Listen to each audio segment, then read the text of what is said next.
طمعا في جنتك،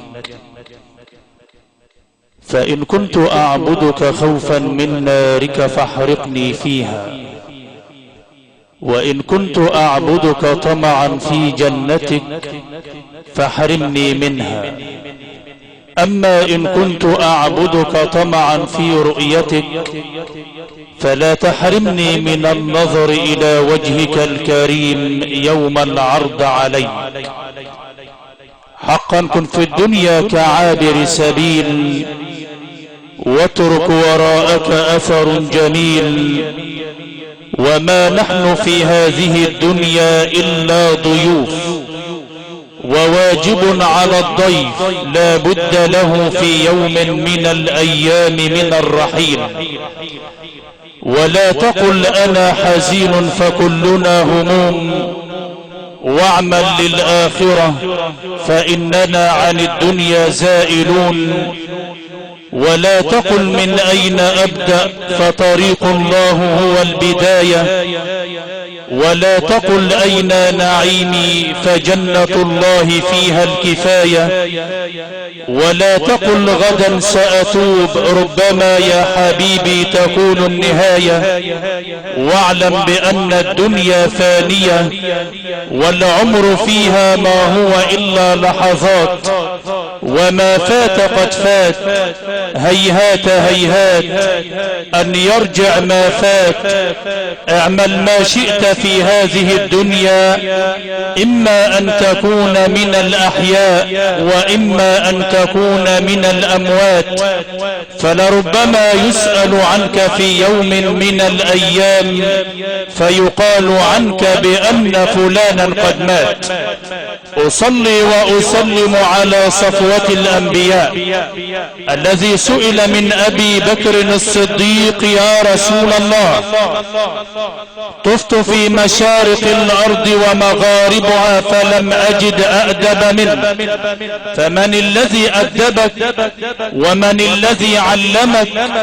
فاعترف بفضل ربه عليه فقال وأدبني ربي فأحسن تأديبي، وعلمه ربه فقال وعلمك ما لم تكن تعلم وكان فضل الله عليك عظيما.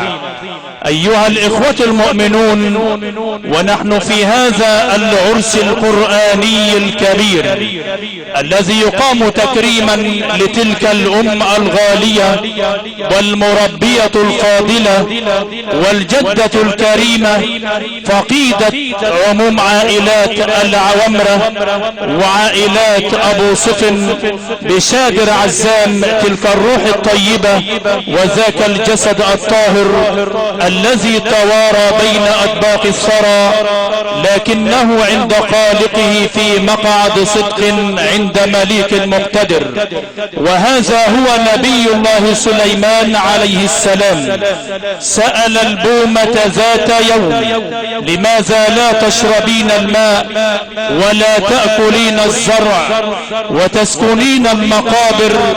قالت له يا نبي الله أنا لا أشرب الماء لأن بالماء غرق قوم نوح، ولا آكل من الزرع لأن آدم أكل من أوراق الشجرة فطرد من الجنة، وأسكن المقابر لأني أرى في المقابر عظمة ربي جل وعلا. أرى في المقابر الأبيض، أرى في المقابر الأسود، أرى في المقابر قوم عاد، أرى في المقابر قوم ثمود، أرى في المقابر الرؤساء، أرى في المقابر الوزراء، أرى في المقابر العلماء، أرى في المقابر الأغنياء، أرى في المقابر الفقراء، وكلهم ينادي عليهم ربي يوم القيامة قائلا لهم لمن الملك اليوم؟ لله الواحد القهار.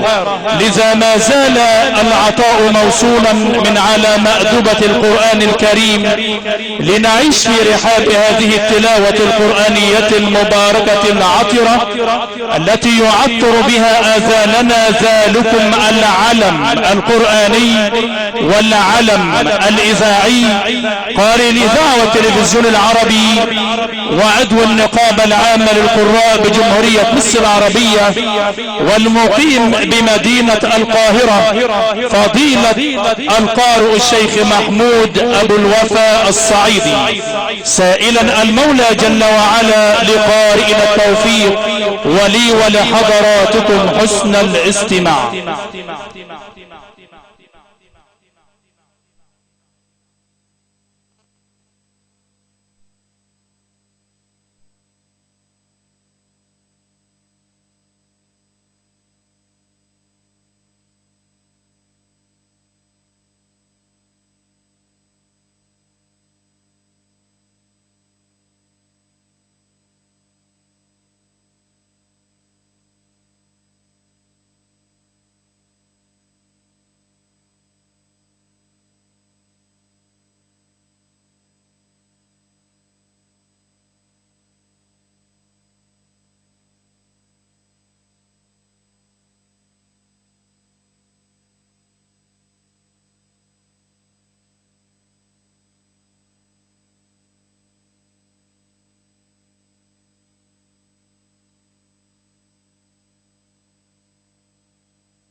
أعوذ بالله من الشيطان الرجيم.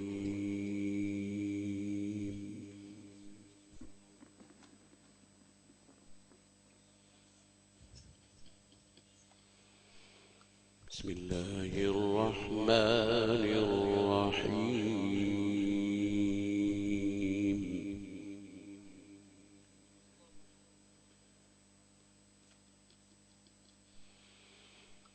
يا أيها الذين آمنوا إنما المشركون نجس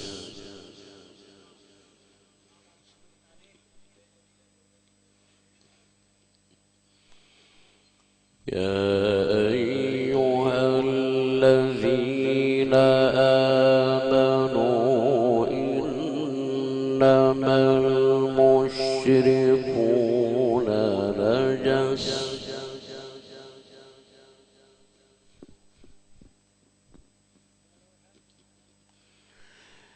إنما المشركون نجس فلا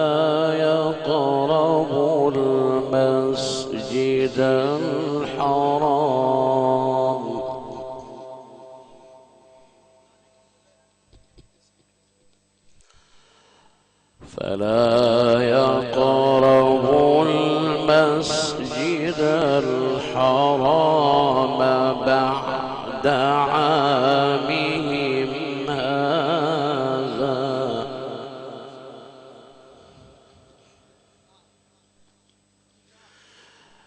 وإن خفتم عيلة فسوف يغنيكم الله من فضله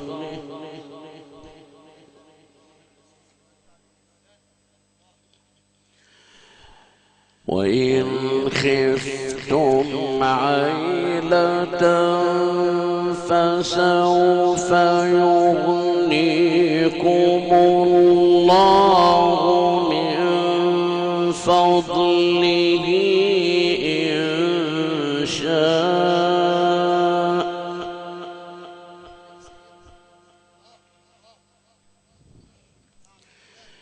إن الله عليم حكيم.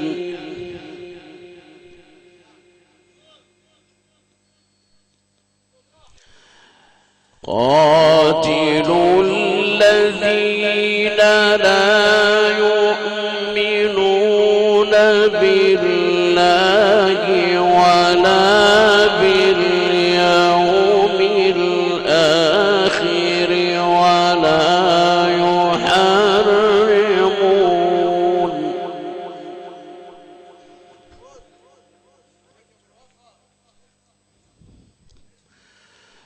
ولا يحرمون ما حرم الله ورسوله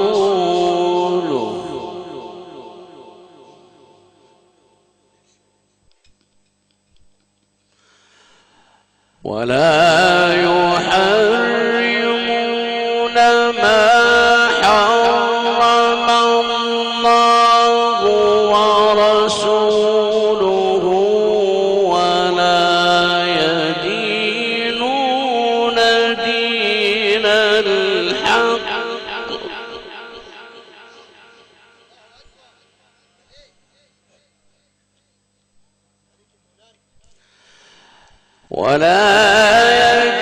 يدينون دين الحق من الذين أوتوا الكتاب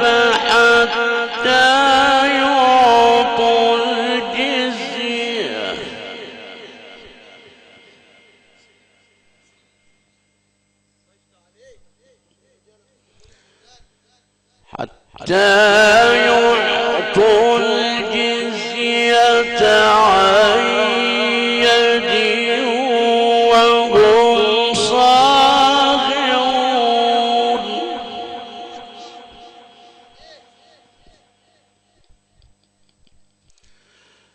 وقالت اليهود عزير ابن الله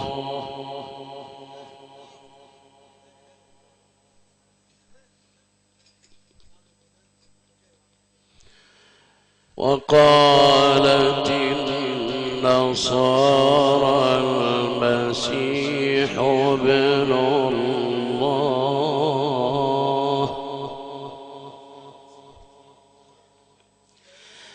ذلك قولهم بأفواههم يضاهئون قول الذين كفروا من قبل قاتلهم الله.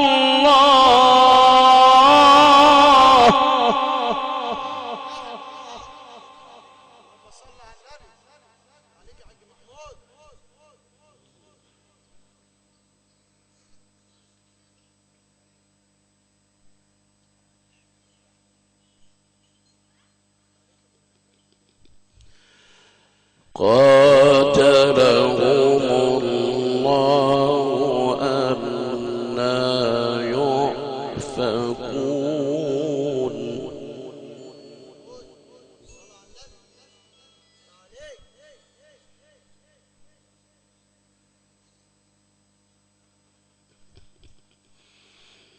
وقالت اليهود عزير بن الله وقالت النصارى المسيح ابن الله.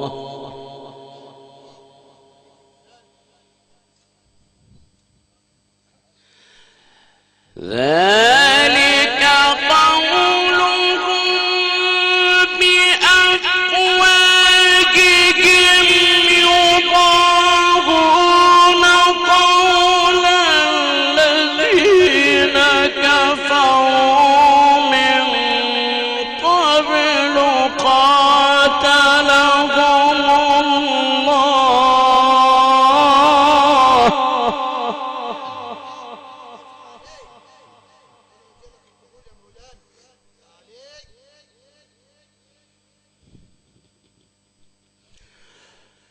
قاتلهم الله أنى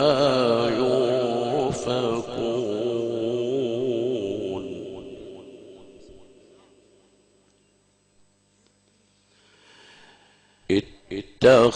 اتخذوا أحبارهم ورهبانهم أربابا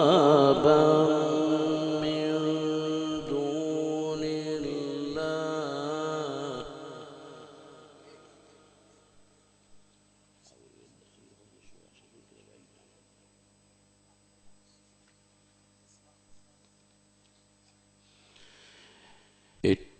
اتخذوا أحبارهم ورهبانهم أربابا من دون الله والمسيح ابن مريم وما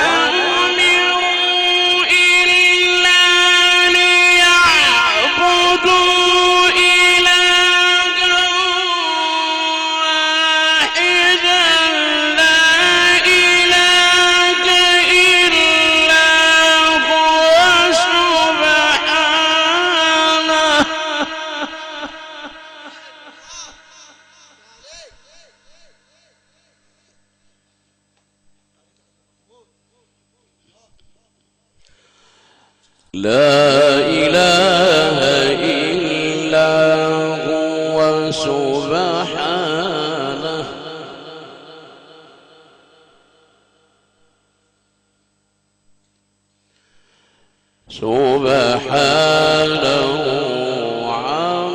عما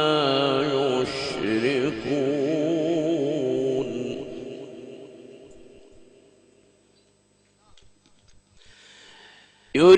يريدون أن يطفئوا نور الله بأفواههم ويأبى الله إلا أن يتم نوره ولو كره الكافرون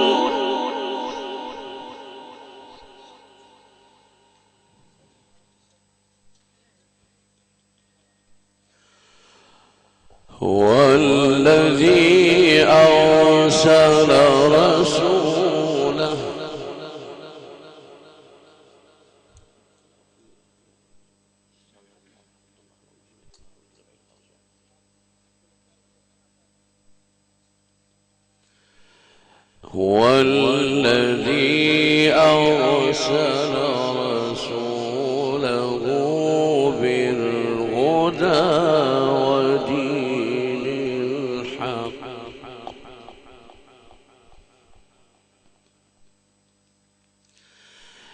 هو الذي أرسل رسوله بالهدى ودين الحق ليظهره على الدين كله ولو كره المشركون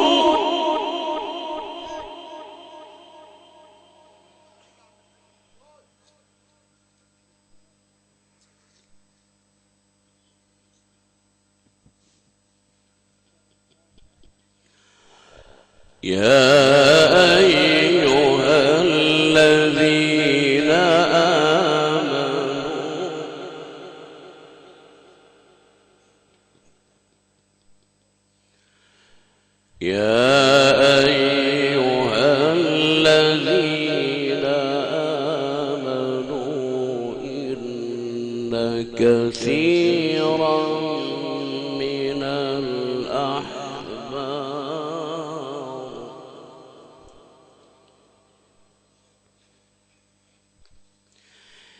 إن كثيرا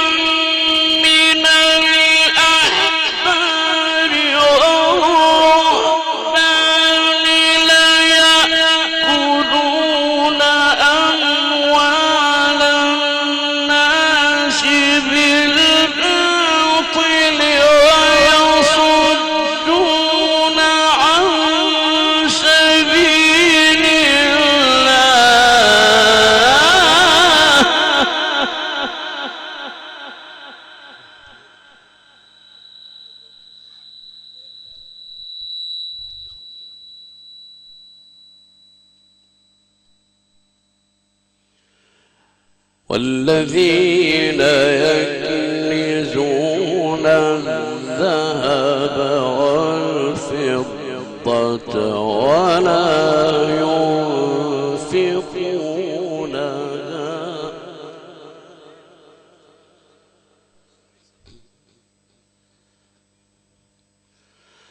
ولا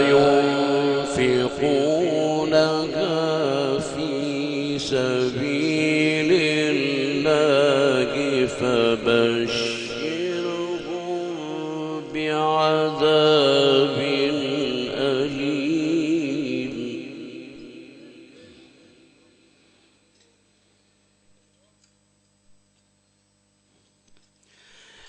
يوم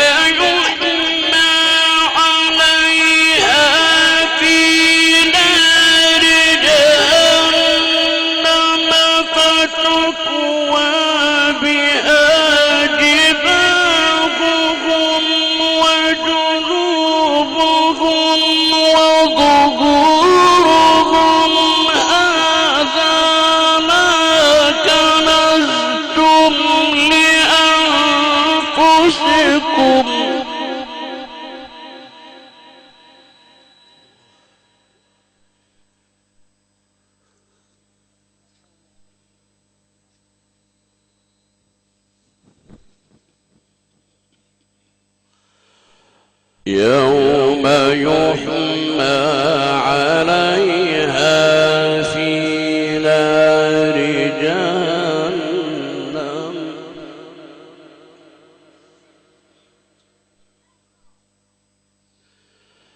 فتكوى بها جباههم وجنوبهم وظهورهم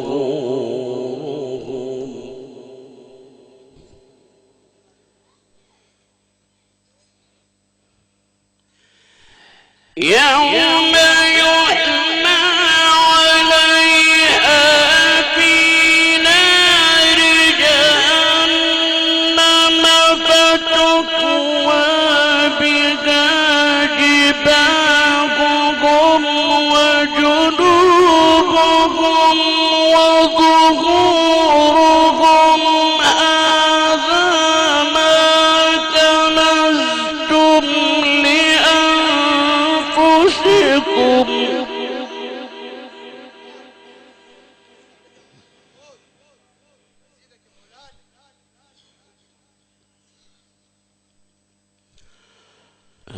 هذا ما كنزتم لأنفسكم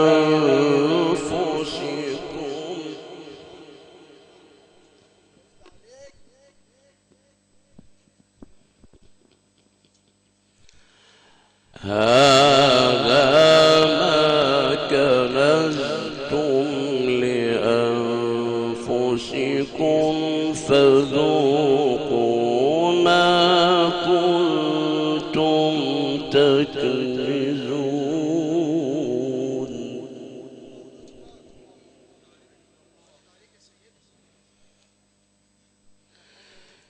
إن عدة الشهور عند الله 12 شهرا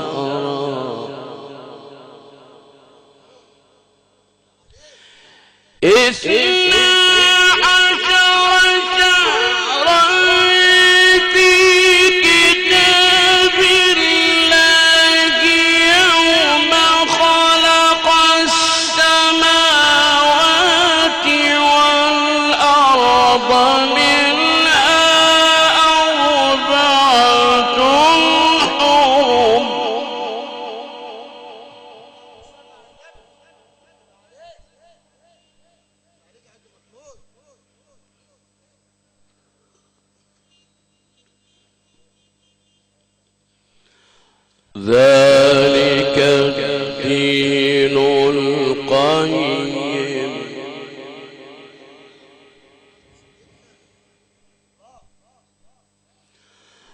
ذلك الدين القيم فلا تظلموا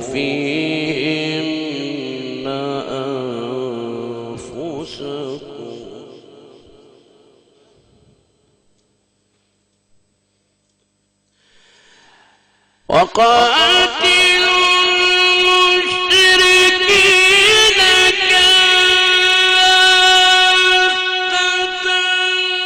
كما يقاتلونكم كافة واعلموا أن الله مع المتقين.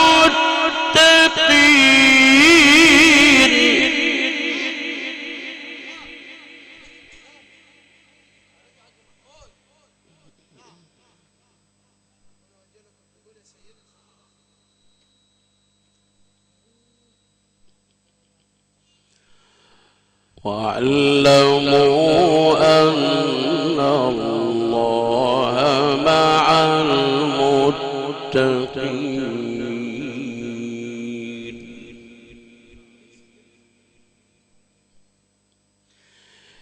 إنما النسيء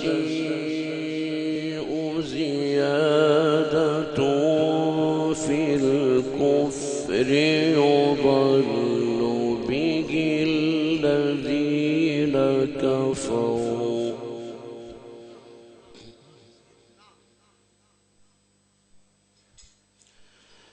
يضل به الذين كفروا يحلونه عاما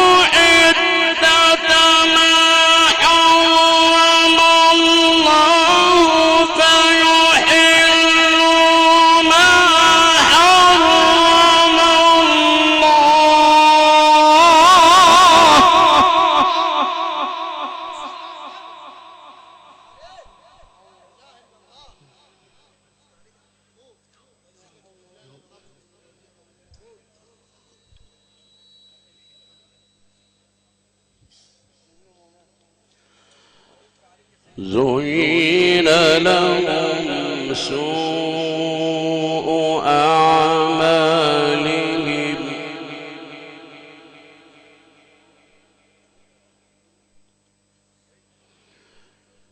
والله لا يهدي القوم الكافرين.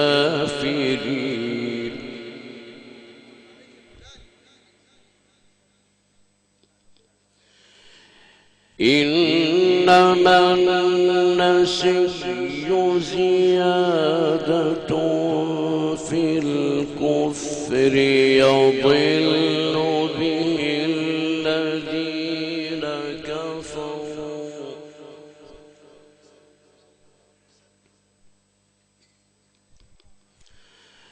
يضل به الذين كفروا يحلونه عاما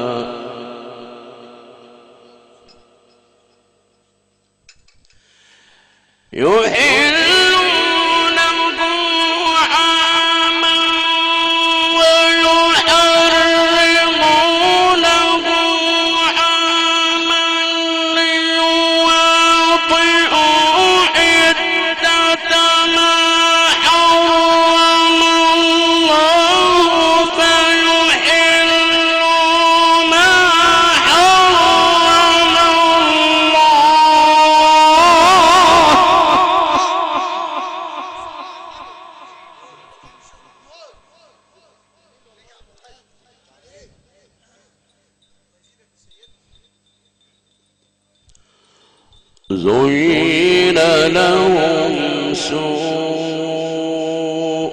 أعمالهم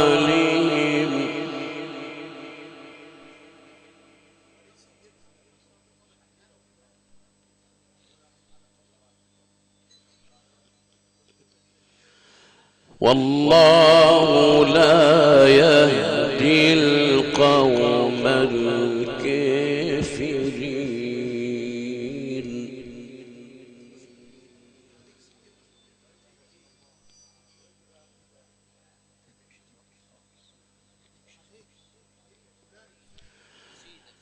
يا أيها الذين آمنوا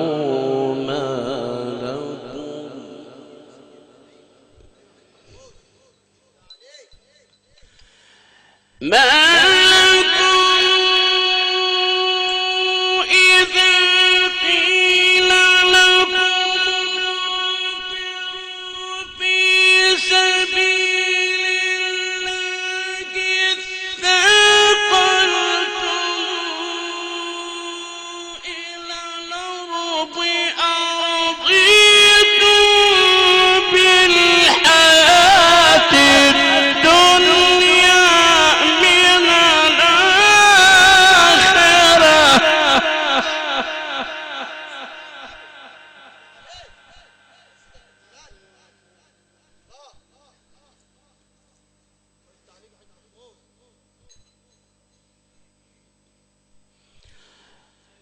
فما متاع الحياة الدنيا في الآخرة إلا قليل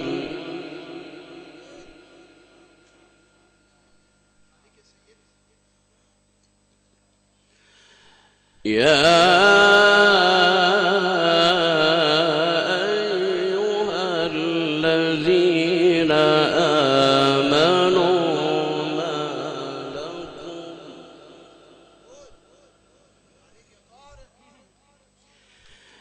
ما لكم إذا قيل لكم انفروا في سبيل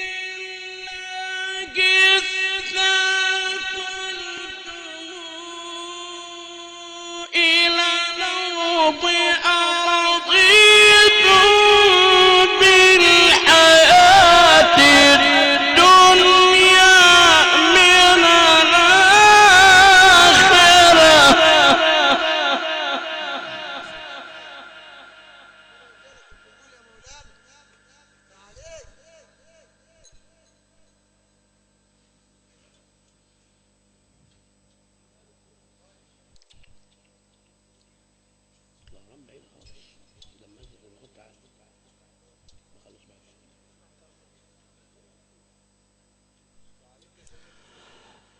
فما متاع الحياة الدنيا في الآخرة إلا قليل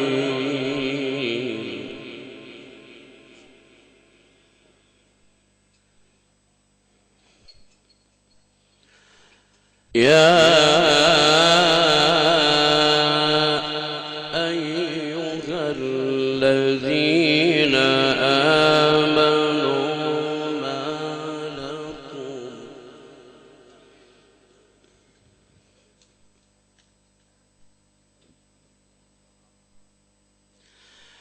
ما لكم إذا قيل لكم انفروا في سبيل الله اثاقلتم إلى الأرض أرضيتم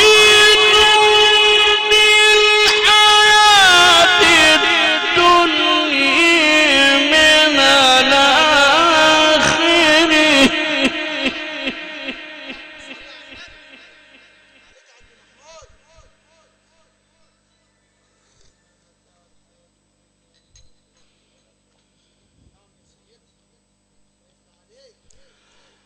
فما متاع الحياة الدنيا في الآخرة إلا قليل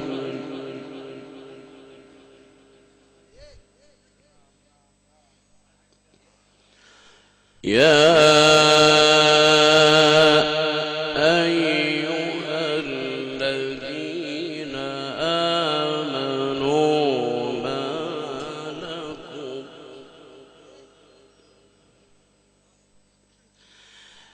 ما لكم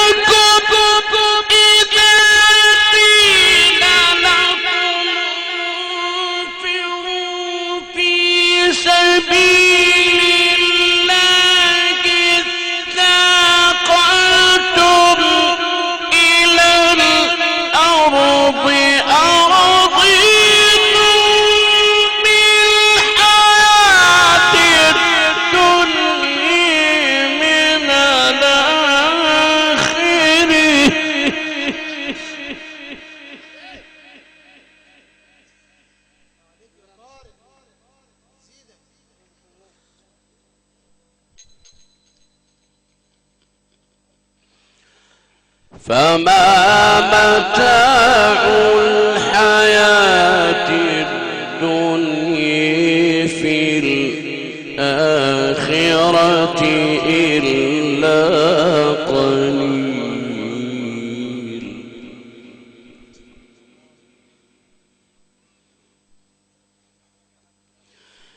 إلا تنفروا يعذبكم عذابا أليما.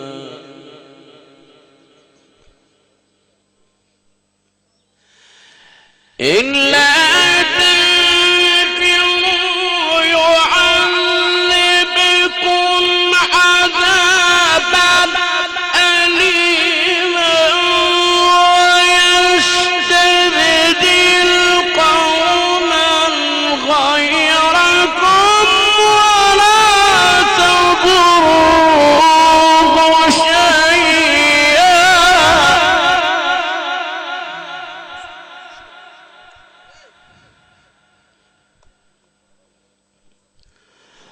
والله على كل شيء قدير. إلا تنصروه فقد نصره الله فقد نصره الله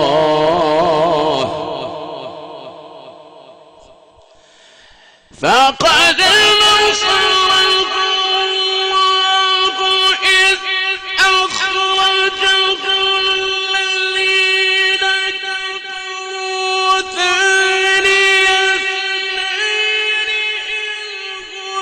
الذين كفروا ثاني اثنين إذ هما في الغار إذ يقول لصاحبه لا تحزن إن الله معنا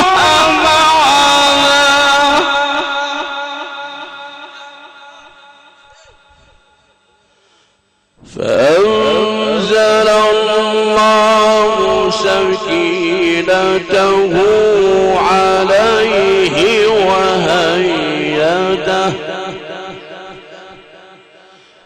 وأيده بجنود لم تروها وجعل كلمة الذين كفروا السفلي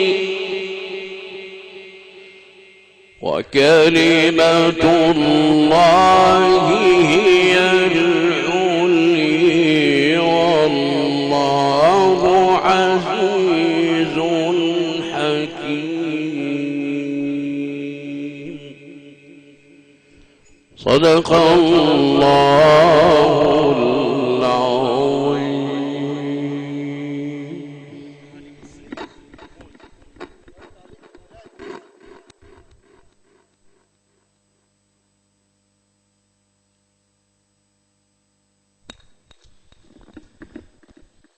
إلا تنصروه فقد نصره الله إذ أخرجه الذين كفروا ثاني اثنين إذ هما في الغار إذ يقول لصاحبه لا تحزن إن الله معنا.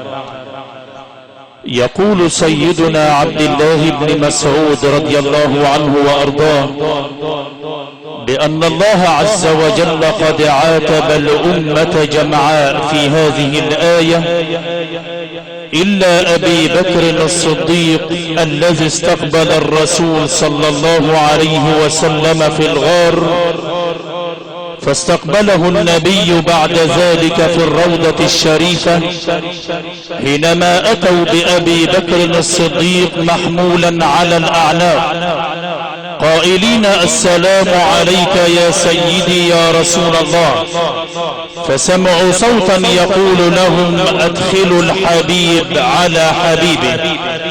وهكذا إخوة الإيمان والإسلام عشنا في رحاب هذه التلاوة القرآنية المباركة العطرة، والتي عطر بها آذاننا نجم جمهورية مصر العربية والعالم الإسلامي وقارئ الإذاعة والتلفزيون العربي وعضو النقابة العامة للقراء بجمهورية مصر العربية والمقيم بالقاهرة فضيلة القارئ الشيخ محمود أبو الوفا الصعيدي. وكانت هذه التلاوة ضمن فقرات ليلتنا المباركة التي تقام تكريما لفقيدة عموم عائلات العوامرة وعائلات أبو صفن بشادر عزام بجنوب بورسعيد، لذا تتقدم عموم العائلتين الكريمتين بخالص الشكر والعرفان إلى كل القيادات الشعبية والقيادات السياسية والقيادات التنفيذية والقيادات التشريعية والقيادات الدينية، وإلى كل الذين جاءوا إلى هذا المكان لأداء واجب العزاء للعائلة الكريمة والأسرة الكريمة، شاكرا باسمكم الهندسة الصوتية تحت إدارة أولاد أبو الورد المقيمين بقرية المناجاة مركز ومدينة الحسينية، السرادق المقام والهندسة الكهربائية تحت إدارة أبو لشين تحت إدارة أبو شاهين بمحافظة الدقهلية، الخدمات الفندقية المتميزة تحت إدارة أولاد عباس المقيمين بمدينة منشية أبو عمر، وشاكرا أخي الحبيب المهندس فهد العمدة عبر شبكة الإنترنت العالمية والمقيم بمدينة صن الحجر. أيها الإخوة المؤمنون، وما أرى هذه الحشود التي تتوافد على هذا المكان أتوا جميعا من كل البلاد بل من كل المحافظات بعدما تحملوا مشقة السفر وطول الطريق، أتوا متسارعين متسابقين متنافسين كل عن نفسه في أداء هذا الواجب النبيل واجب النبلاء الذي وصى به المصطفى صلى الله عليه وسلم حيث قال: من عز أخيه المسلم طوقه الله بحلة من حلل الكرامة يوم القيامة. وهذا كله إما دل فإنما يدل على أصالة وعراقة عموم عائلات العوامرة وعائلات أبو صفن بشادر عزام بجنوب بورسعيد، تلك العائلتين العريقتين الأصيلتين التي تميزتا بالأدب وأداء الواجب بين الناس. لذا تتقدم عموم العائلة الكريمة والأسرة الكريمة بخالص الشكر والتقدير لكل من واساهم في